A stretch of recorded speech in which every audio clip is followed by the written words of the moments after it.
So a warm welcome back to all of our engaged audience here, and welcome to a continuation a bit of where we left it off. For those of you who are here, we were talking about female longevity and female health. And for those who might be new, no, everyone understands the headset. So we're now going to look more into reproductive health and longevity. I think you're all well acquainted with microbiome that we have in our gut, and microbiome, usually you say the gut-brain axis.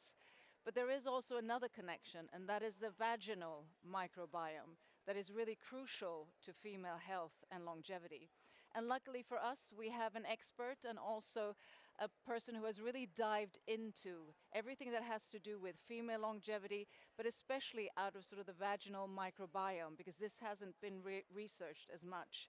And if you don't know him, you're going to meet him soon. His name is Ronny Szelinsky. He's the founder of gethappy and also a really influential longevity influencer. He's researching and developing with his company unique solutions for specific female-only biological systems with his company. And I know that he has one thing that could be interesting for us who are here, and that's a new supplement that is correlated to longevity in the vaginal microbiome. So let's give it up for Ronny Szelinsky. Thank you. Hey guys, I hope that works. Can you all hear me? Well, yeah, cool, okay. So I'm Ronny. As I was introduced, I'm one of the founders of the company gethappy. It's our logo up there. And we are actually focused 100% on women's health and women's longevity, but on biological systems that really only women have. Yeah? So it's a bit different than the panel before, and my focus will be a bit different. And we actually were creating this word reproductive longevity because in the core, aging hits women because of their specific reproductive capacities. Yeah, so that's a bit different than we have it in men. Yeah, so, but first of all, let me start with some things that are really female specific. So, and I typically like to start with that because there are some facts that women don't know about their body and biology. For example, and this is something like nearly once in a lifetime, maybe more, yeah, folic acid is used by women, yeah, when it's about getting pregnant, when it's about pregnancy itself, etc. So what we see is that 40 to 60% of all women have a genetic mutation, which leads to the fact that they cannot metabolize folic acid well. So this leads to the result that the normic folic acid cannot be used well, so they have to use a form which is like 5-MTHF. Maybe some of you heard about that, yeah, so you can buy it as a supplement, but typically doctors don't care about testing the genetic mutation. Yeah, so they just use the folic acid, and there you have potentially some symptoms like you feel sick, fatigue, etc. This can be a root cause in that. Yeah, so second thing, women are much more connected to thyroid disorders. Yeah, so what we heard in the panel before also, that's connected to estrogen, yeah, because estrogen leads to the binding of the specific hormones, and women would benefit from a specific prevention strategies for thyroid health. Yeah, so that's different to men. Third thing is, and this is something I really like because in the last few years we got into a stage in pharmacy or in pharma in general where we are in gender health. Yeah? So we have this different prescription between men and women. But what is also different is that women have specific cycle-based medication effects. Yeah? So within the cycle, the medication effects are different. Yeah? So what we would need for women is actually medications that are cycle-based. Yeah? So and prescribed in that way. So what we see, what is reproductive aging actually? So we also heard in the panel before, so women typically live longer than men. That's a good thing, but the bad thing is they spend more time in poor health. Yeah, so in relation to that. So and what we see is that the main focus of that is the reproductive and ovarian aging. Yeah, so what we believe is that reproductive aging really is the core of it. Yeah, so and in specific biological systems. First of all, hormonal situation, that is important. I will not talk about it in that detail because we heard a lot of things in the panel before, yeah, especially when it's about menopause. But estrogen is something that is really, really important. Yeah, so the estrogen levels are affecting bone density, for example. So what we see in a postmenopausal stage is that 1 in 2 women, like all over the world, are affected by due to bone density, osteoporosis-related fracture. Yeah, so That's a lot, yeah. So, and this is connected to the estrogen decline that women are facing, especially in the menopause. What we also see that is estrogen has like protective effects on heart and cardiovascular health, yeah. So, if you look on your arteries, for example, the estrogen decline in the menopause leads to the result that we have higher risks there in the post-menopausal stage, especially. Third thing is that estrogen is also stimulating neurotransmitters, which means that the brain function and cognitive function of women is connected to estrogen levels. When the estrogen levels are dropping, and yes, that's happening tremendously in the menopause, but it's also happening before, the cognitive function also declines because it's connected to that. And the third thing is that estrogen decline leads to loss of reproductive function. Yeah, so this is like what we know and what most people know, that getting pregnant in higher ages gets more difficult. And one reason for sure is the sexual hormone levels. Yeah, so what we see in total is that hormonal health is something that is really important for longevity. I'm not the biggest fan on just focusing on that. Yeah, so hormonal replacement therapies. So we heard in the panel before, yes, for sure, it makes sense, can be part of the solution, but don't just focus on hormonal health. Yeah, so there are also other factors that are important. Because what we see here is actually how it works. So what we see is that you have systematic aging, which means this is the way how we age in our biology and the way how women age when it's about their, for example, heart health, their also brain health, etc. So it's typically going and declining linear, just having a small drop down in the menopause, yeah, so but it's nearly linear, let's say. What we see in the reproductive system is that it's rushing down. Yeah, so and typically you know that from the doctors, yeah, so people that want to get pregnant, and we still have the stigma when you're getting into your 30s, it's getting harder. So that's what doctors tell you, yeah. So, and the reason for that is that the reproductive system is start to drop down and lose the function extremely fast, yeah. So, and it's dropping and losing the whole function in the menopause, yeah. So then it's getting on zero, yeah. So what we also see, and this is the white one, the female microbiome. Yeah, so, and this is our focus in the company. We are really focused about the microbiome. So when we talk about the microbiome, most of you maybe heard of it, yeah, so, but mainly from the gut. Yeah, so we also have microbiome on our skin, we have microbiomes in our mouth, yeah, so, and we also see a microbiome which is female only. This is the vaginal, endometrial, and ovarian microbiome. Yeah, so it's in the reproductive tract. What we typically know from decades ago is that you take whatever yogurt, tampons, or lactic acid if you have like a vaginal infection, for example. That's the solution like years ago. What we know now is the whole thing is not just driven by your pH score, it's driven by your bacteria. Yeah, so, and those bacteria are connected to your hormonal levels. So it's getting in synergy.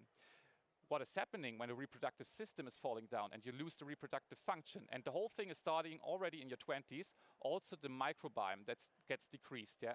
And this leads, and now I'm not just talking about the menopause, this leads to another, to a lot of different effects through the whole lifetime. We start with intimate and cycle health, so cycle issues, irregular cycles, but also intimate health like unused discharge, infections, bladder infections, etc. But it's also going into direction of endometriosis, for example. What we know from science right now is that endometriosis not just happens. Yeah, so we know that typically, and that's what science shows right now, the way to endometriosis starts with an ongoing inflammation, what we call a low or silent inflammation in the endometrial tract. And the ground for that is actually that the inflamed tissues are caused by bad microbiome, right? Because typically the microbiome has the effect that it should protect from bad pathogens and lower inflammation. Yeah, so the next thing is fertility and pregnancy. What we see is that in 85% of all women that don't get pregnant, we call it idiopathic infertility. Yeah, so where we don't know the reason, they have a really bad microbiome. So it's massively disrupted. Yeah, we call it a dysbiosis. And the third thing, what we talked about, menopause longevity, also connected to that. Yeah, so what we know, especially when it's about vaginal health, for example, in the menopause, like vaginal dryness, pain while having sexual intercourse, it's getting quite normal in the stage of life, but it should not be. Yeah, so, and the root cause of that is the microbiome. So, and this is mainly like super easy how it looks like, yeah? So the microbiome, like vaginal, endometrial, ovarian tract, you have good and bad bacteria typically, yeah? So the good bacteria mainly are lactobacillus species. The bad bacteria are, for example, Gardnerella, Staphylococcus, etc. Yeah, so, and they can enter into the vaginal tract, which is actually the entry point to also get into your endometrial tract and ovarian tract, yeah? So, and if the bad bacteria occur there, they can affect your hormonal levels quite in a bad way. Yeah, so if the good bacteria are there, they can support the hormonal levels in a good way.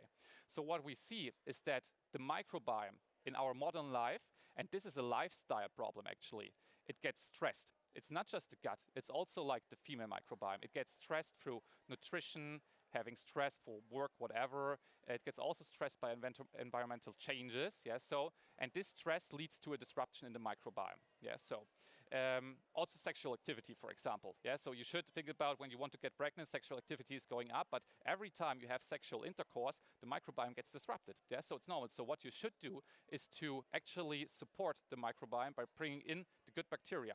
Yeah, so, and they all impact this system.